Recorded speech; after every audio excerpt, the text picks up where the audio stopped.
తాత నమస్తే. నమస్తే. ఏం పేరే? రామిరెడ్డి. రామిరెడ్డి. ఏ ఊరు? జగన్గూడెం. జగన్ కూడా.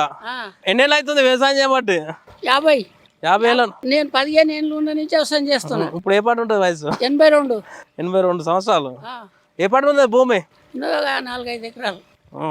మొన్న రుణమాఫీ అయిందా? అయింది. ఏ పాటి? నాది లేదు, నేను కట్టేసిన ఇదివరకే. మందికి అయ్యింది. ఇప్పుడు మీరు తీసుకోలే రుణమాఫీ? అప్పుడు తీసుకున్నాం కానీ నేను ఇంట్రెస్ట్ ఎక్కువ పడుతుందని కట్టేసిన. కాంగ్రెస్ గవర్నమెంట్ ప్రకటించింది కదా, అంతకుముందే కట్టేసిన. కాంగ్రెస్ గవర్నమెంట్ చాలా రోజులు బిడ్డ కట్టేసి. మీరు కట్టేసిర్రా? మరి రైతు బంధు ఎందుకు ఇస్తాడు? రైతు బంధు ఎందుకు ఇస్తాడు? పోయినసారి రాలే రైతు బంధు? పోయినసారి వచ్చింది, ఇప్పుడేది. ఇప్పుడు అంటే ఎక్కువ మంది ఇప్పుడు అంతకుముందు గుట్టలకు పుట్టలకు ఇస్తానని చెప్పిండు కదా, అంటే 20 ఎకరాలు 30 ఎకరాలు ఇట్లున్నది. చానున్నోళ్ళకి బంద్ చేయాలి, బంద్ చేయాలి. ఎకరాలు పోయింది, సగం పోతుంది. అయితే దాని గురించే ఇప్పుడు విధానపరమైన నిర్ణయాలు తీసుకోవాలి కదా, అందరు కలెక్టర్లతో మాట్లాడాలి కదా. అట్లా మాట్లాడినాక ఇప్పుడు ఇస్తారట. అదే మంచిదే కదా, అది మంచిదే బిడ్డ. మంచిది అచ్చేట. ఎక్కువ ఉన్న వాళ్ళకి ఇవ్వద్దు. ఇప్పుడు ఆ విషయం మంచిది అచ్చేట. మంచిదే బిడ్డ. అంతకుముందు గుట్టలకు ఇప్పుడు రోడ్లు వెంచర్లు వేసుకున్న వాళ్ళకి కూడా 30 ఎకరాలు 40 ఎకరాలు, ఇప్పుడు 50 ఎకరాలు ఉన్న వాళ్ళకి రైతు బంధు ఎందుకు?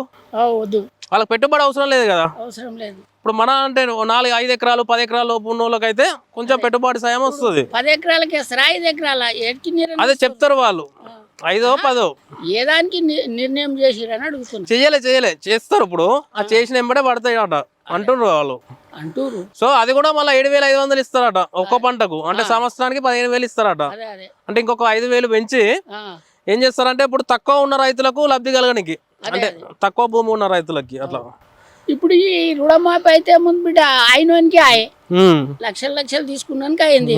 ఏం తీసుకున్నాక ఏమొచ్చింది? రాలే కదా, ఏం రాలే కదా. రైతు రుణమాఫీ ఇప్పుడు చాలా మందికి అయిందా కాలేదా మీ ఊర్లో?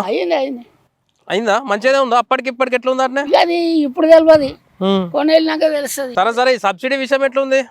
సబ్సిడీ అట్లనే ఉంది. పనిముట్లకు, వ్యవసాయ పనిముట్లకు సబ్సిడీ ఇస్తుందా గవర్నమెంట్? మాకైతే ఇయ్యలే. గతంలో ఇచ్చారా? అప్పుడు పనిముట్లు ఏమి ఇయ్యలే, సబ్సిడీ మందు సంచులకు దానికి కొంచెం సబ్సిడీ చేసి. లోన్లు వస్తున్నాయా తాత? కార్పొరేషన్ లోన్లు? ఏ లోన్లు? అప్పుడు కేసీఆర్ ఇస్తా 10 లక్షలు ఇస్తా అది దానే కదా. దళిత బంధు. దళిత బంధు అది కూడా ఇవ్వకపోయే, అటు ఇటు ఊసిపోయే. దళిత బంధు రాలే చాలా మందికి. రాలే. మీ ఊళ్ళో ఎవరికి రాలే అనే? ఒక్కనికి వచ్చినాయి. ఒక్కలకే వచ్చినాయా? మొత్తం ఊరంతా ఒక్కనికే వచ్చినాయి, ఊళ్ళో ఎవరికి రాలే. ఇప్పుడు మరి రుణమాఫీ ఇప్పుడు Congress government at a time చేసింది కదా, 2 లక్షలు మాఫీ చేసింది కదా. ఇప్పటి వరకు ఎవరు చేయలేదు అట్లా. వేస్ట్ గా చేసారా ఇప్పటి వరకు ఎవరన్నా? 2 లక్షలు ఎందుకు చేయాలి? నిండిపోయా, కడమంది నిండిందా? ఎవరిది? ఉన్నోందే నిండిపోయి. 2 లక్షలు మాఫీ చేస్తే మరి పేదవానికి ఏమొస్తుంది? అంటే రుణమాఫీ కూడా ఒక లిమిట్ పెట్టాలంటారు మీరు. అంటే 1 లక్ష ఉన్న వరకు మాఫీ అయితే సరిపోద్దా? అదే ఏదో ఒక లిమిట్ ఇవ్వాలి. ఇగో రుణమాఫీ అంటే ఇప్పుడు ఇచ్చే మళ్ళీ తీసుకుంటారు, మళ్ళీ ఇంకోటి వచ్చాడు, మళ్ళీ అది అలవాటు అయిపోయింది. అవునవును, అంతేనా? వాస్తవం. నాకు తెలిసిన కాడి అదే నీకు 80 ఏళ్ళు అలవాటు అయిపోయింది. అట్లా ఉండేమంటే సోమరపోతులు అవుతారు, ఏది పని చేయరు, ఇవన్నీ ఇబ్బందులు అవుతాయి. గవర్నమెంట్ ముంచేది, గవర్నమెంట్ ముంచినట్టే కదా అన్ని తీసుకొని.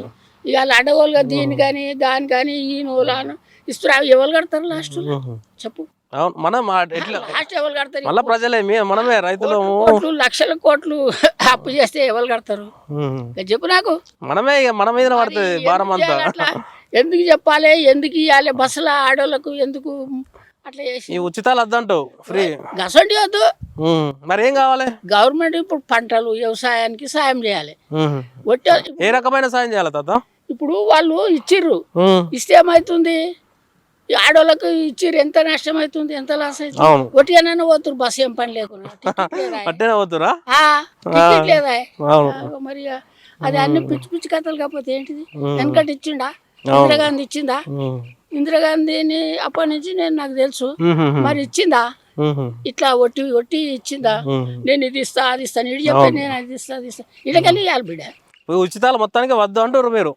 అవి బనికి రాని వద్దు. ఏమన్నా చేస్తే రైతులకు చేయాలంటారు. రైతులకు సాయం చేయాలి, దాని పద్ధతిగా చేయాలి. గవర్నమెంట్ లాస్ చేయదు. ఇవన్నీ ఉచితాలని గవర్నమెంట్ లాస్ అయ్యే పద్ధతులు. లాస్ కాదా? నువ్వు చెప్పి లాస్ మీరు కోరుకున్నట్టు మరి అందరూ కోరుకోవట్లే కదా. ఇప్పుడు ఇంకా కాళేశ్వరం కట్టిరు కాకుండా ఒక సగం పైసలు లాస్ కావచ్చు, ఎన్నడైనా అది ఉపయోగపడుతుంది కదా, దాన్ని పోయిన దానికి మంచిగా చేసుకుంటే. అదే దాని మీద కమిటీ వేసారు, చేస్తారు. అది చేస్తే ఏమైతే అంటే ఈ గ్రౌండ్ పెరుగుతుంది, నీళ్ళు పెరుగుతాయి. అవును, గ్రౌండ్ వాటర్ చల్రాలు అన్ని నింపుతారు, చెరువులో నింపితే అప్పుడు గ్రౌండ్ వాటర్ పెరుగుతాయి. ఇప్పుడు అక్కడ ఏరియా, ఇప్పుడు కొడపోషం ఏరియా, కొమిరెల్లి అటు అన్ని నీళ్ళు పెరిగినాయి. మరి ఆ బసరాలకు ఇడిస్తే అవునవును, నాది పొరపాటు అంటావా? మీరు చెప్పేది ప్రతి ఒక్కటి అక్షరాల సత్యం. సో ఫైనల్ గా ఉచితాలు వద్దు, రైతులకు మంచి చేయాలంటారు, సపోర్ట్ చేయాలి, రైతులకు చేసి వ్యవసాయాన్ని పెంచాలి. కొందరు ఖర్చులు ఎక్కువైతే నేను వ్యవసాయం బంద్ చేసుకుంటున్నాను, మరి ఏం తింటారు?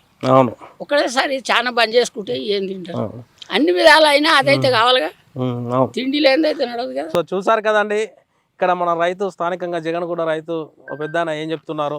సో గవర్నమెంట్ ఏదైతే ఇప్పుడు ఉచితాలు ప్రకటించిందో, లైక్ ఇప్పుడు రైతు బంధు కావచ్చు, రైతు రుణమాఫీ కావచ్చు, అదేవిధంగా ఇప్పుడు ఆర్టీసీ బస్సులో మహిళా ప్రయాణికులకు ఉచిత ప్రయాణ సౌకర్యం కావచ్చు, ఇవన్నీ కూడా గవర్నమెంట్కు ఆర్థిక భారమై కూర్చుంటాయని, ఏదైతే ఇప్పుడు గవర్నమెంట్ చేయవలసింది ఏంటంటే ఇప్పుడు ఈ డ్యామ్లు అంటే ఇప్పుడు డ్యామ్లు సక్రమంగా కట్టి సాగునీరు నిర్వహణ సక్రమంగా నిర్వహించి భూగర్భ జలాలు పెంచాలని తాత చెప్తున్నారు. అదేవిధంగా ఇప్పుడు ఏదైతే దళిత బంధు ఉందో, ఇప్పుడు గతంలో ఇప్పుడు బీఆర్ఎస్ గవర్నమెంట్లో చెట్లకు పుట్లకు దళిత బంధు పేరిట 20 ఎకరాలు 50 ఎకరాలు భూస్వాములో కూడా వాళ్ళకు దళిత బంధు అనేది ప్రయోజనం చేకూరిందని, అలాంటి వారికి ఇప్పుడు ఈ కాంగ్రెస్ గవర్నమెంట్ ప్రయోజనం దక్కకుండా అంటే కొంత లిమిట్ అంటే 5 నుంచి 10 ఎకరాల వరకు లిమిట్ పెట్టి ఏవైతే ఇప్పుడు రైతులు ఉన్నారో వాళ్ళకు అంటే బలహీనమైన రైతులనే ఆదుకోవాల్సిందిగా తను చెప్తున్నారు. అదేవిధంగా ఇప్పుడు చూసుకున్నట్లయితే ఇప్పుడు రైతు మాఫీ కాంగ్రెస్ ఏదైతే ఘనంగా ప్రకటించిందో, రైతు రుణమాఫీ 2 లక్షల రుణమాఫీ ఏకకాలంలో రుణమాఫీ ఏదైతే ప్రకటించిందో అది కూడా కరెక్ట్ కాదని తన అనుభవపూర్వకంగా చెప్తున్నారు. ఎందుకు అంటే ఆ 2 లక్షల రుణమాఫీ వలన ఇప్పుడు ప్రతి ఒక్కరు ఏంటంటే ప్రతి 5 సంవత్సరాలకు ఒకసారి ప్రతి గవర్నమెంట్ అంటే ఇప్పుడు ఎలక్షన్లో ఎన్నికల హామీలు వచ్చేసి ప్రతి ఒక్కరు కూడా ఇదే హామీ ఇస్తారు. వీళ్ళకి ఏంటి అంటే కొంతమందికి చాలామంది రుణమాఫీ అంటే గవర్నమెంట్ నుంచి ఇప్పుడు ప్రయోజనం పొందడానికి ఏం చేస్తున్నారంటే వాళ్ళు పంట రుణాలు తీసుకుంటున్నారు, ఎలాగో మాఫ్ అయిపోతుందని చెప్పేసి వాళ్ళు కూడా కొంతవరకు బద్దకస్తులు అవుతున్నారని చెప్తున్నారు.